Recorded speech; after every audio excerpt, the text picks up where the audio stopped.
It's not a question. Detroit's the worst team in the league. They play awful. Blake Griffin has taken a step back. They look horrendous. The Bucks keep feasting on them, trying to stat pad. They're just bad. They suck. They're just awful. They're ass. But again, I'm gonna say this again. The Bucks just look like a better team when you have 6 players in double figures. I know it's the Pistons. I get it. The worst team. They're terrible. They're not good at anything. But they just look like a better team when they're sharing the ball and they're not so Giannis centric. 51 points off the bench for the Bucks. I mean, what are you supposed to do with that? How you gonna beat? You can't really beat that. 51 points off the bench, and then you have 4 starters in double digits. And that's attributed directly to sharing the ball and not just letting Giannis go bonkers. We all know he can go back-to-back MVP because he's gone bonkers. But what has that gotten him? How many finals? Exactly. How many early exits? Both years. So let's not. I mean, I know what he can do. I get it. He's an MVP. He's a superstar caliber. But they need to. The Bucks are built. They need to share the ball. And they need to get everyone else involved as well, so that you can't just lock down on one guy. It makes the game so much harder when you have to guard all 5 people. And Middleton's not a slouch. Holiday is damn sure not a slouch. And then you have some guys off the bench. You know, not big name guys, but you have some guys that can put the ball in the hole. So, like I said, we're gonna see it. We're gonna see it illustrated for us more throughout the season. But just watch carefully next time you watch the Bucks.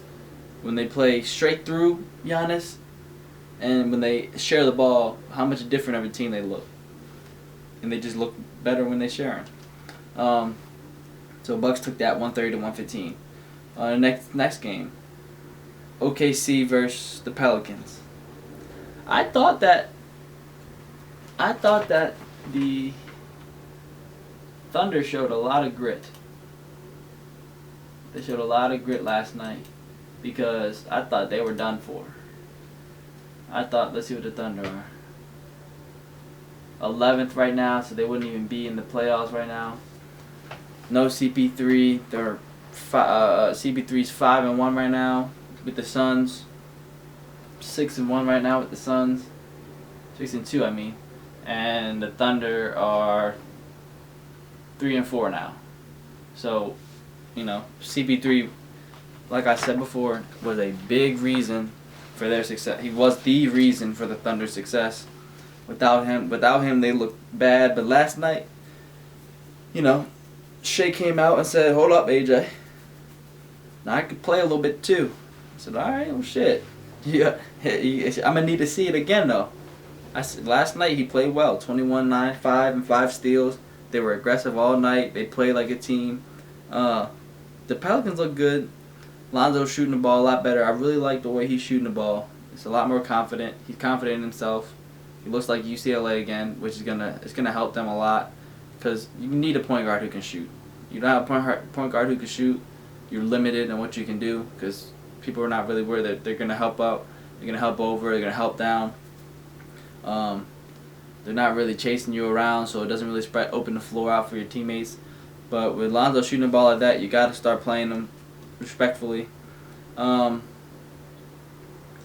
Pelicans, they move the ball. I know a couple years when BI was the most improved player. I think it was 2 years ago, and then last year there were a lot of ISO ball. Let Brandon Ingram go to work. Now I know Brandon Ingram is that guy, but they moving the ball a lot better this year. They're taking better shots this year.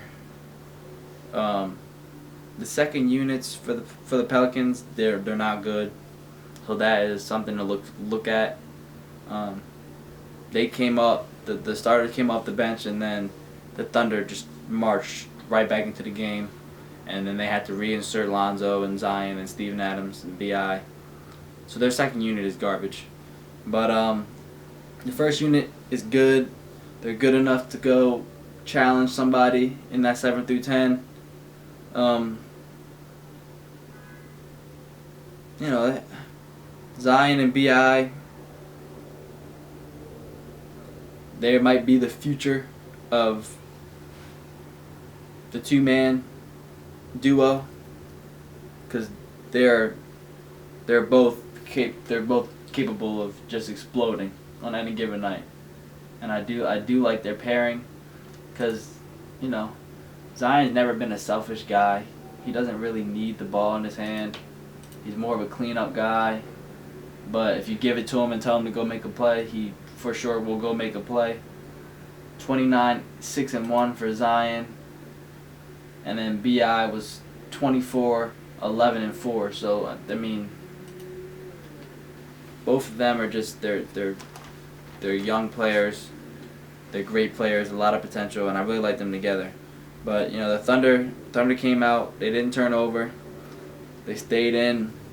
They stayed in the game. They weren't concerned about, you know, one guy shining. They were playing team ball, and usually team ball will win you games. So, congrats to the Thunder. Good game. 21-9, 5 and 5 from Shea. They won by 111 and 110. Toronto, Phoenix. Now, Toronto, I guess Kyle Lowry might have heard me last night or the night before that when I said that Van Fleet was the best player, because of course, what did he do? He went out. He played a great game. 24, 9 and 6, almost a double-double. Van Fleet 13, 7 and 4. So Kyle heard me. He's played a little better, but not enough. No, Siakam had 32, 9 and 3, but not enough. The Suns are legit. I'm ready to proclaim it. They're legit. I always thought that they had players, but they can never get over the hump. But Bridges, I like Mikal Bridges.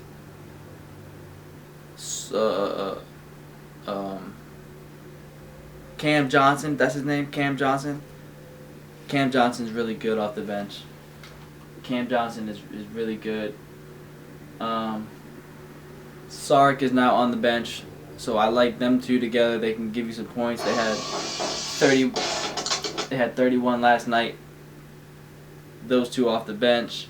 Their bench unit's pretty good. They had 31. They have 42 points off the bench. That's a pretty solid bench play.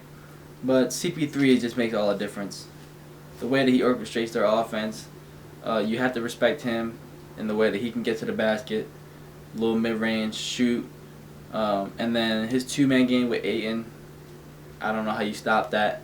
Because if you help over on Ayton, he's just going to finish. You help over on him, he's throwing the lob. And then he has a killer. I mean, he's 25, 24, 25. A killer on either side, left or right, with Devin Booker. And he can just, he's had a 70-point game. Stop playing with him. Devin Booker is that guy. So those three, they're just I don't know how you're gonna stop it. They're gonna be dangerous in the playoffs. They shot 8 from 10 from three-pointer in the third quarter, and they came out hot. They took the lead, got a little cushion. They're so good. They're so talented. They shot 53% from the three-pointer. That'll work.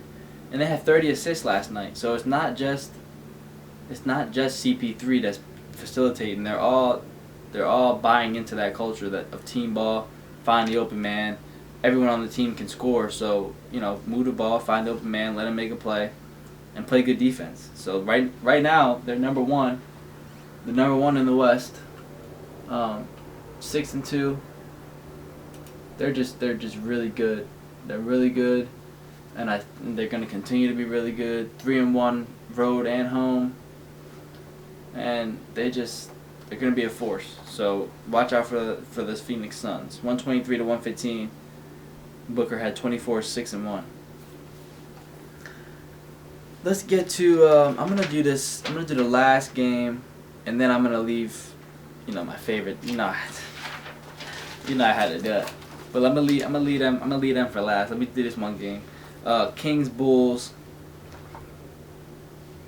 They both look. The Bulls are not the Bulls. They're 10 right now, so they'd be in the playoff game. I don't even know what to make of the Bulls. They're they're decent. The Kings I thought were gonna be better than they are. They won a close game to the Bulls, but like I said, the Bulls are. So the Kings won that game 128-124. Holmes had 24, 8 and 5. The Kings shot poorly from 3-point at the half, and the Kings are just, I don't know, they must have some type of chemistry issue inside. Now I know that Bagley said Dad was that he wants to get traded, and then what's the fast kid? And then what's it called? I can't even think of his name because he just went away from me. He just doesn't do it. He doesn't play it. De'Aaron Fox. Well, he had 3 points, 1 assist, no rebounds. What am I supposed to do with that? 5 minutes. He only played 5 minutes. Was he hurt? I don't know. He was playing like some bullshit. Yeah, so I couldn't. Yeah, But Bagley was playing decent. 21-12. He was making a case why he wants to play more minutes, why he wants to leave.